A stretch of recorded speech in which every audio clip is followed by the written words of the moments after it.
Hey guys, welcome to my mini blog. I hope आप सब ठीक होंगे। तो बहुत दिन बाद मैं आई क्योंकि मेरी बेटी की तबीयत ठीक नहीं थी। तो आज मैं लेके आई हूँ चिकन की रेसिपी, चिकन ऑनियन।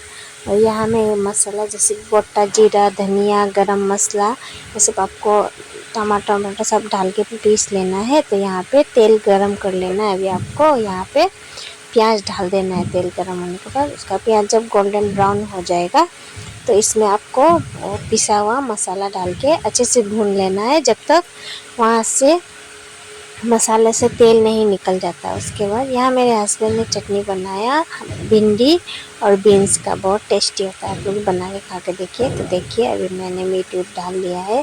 तो इसे अच्छे से भून लेना है। थोड़ी देर भून के उसके बाद आलू डालना है क्योंकि आलू गल जाता है ना। तो देखिए यहाँ हो गया है और मेरा मीट तो मैं खा रही हूँ। Thank you for watching guys. See you in the next blog. Bye bye.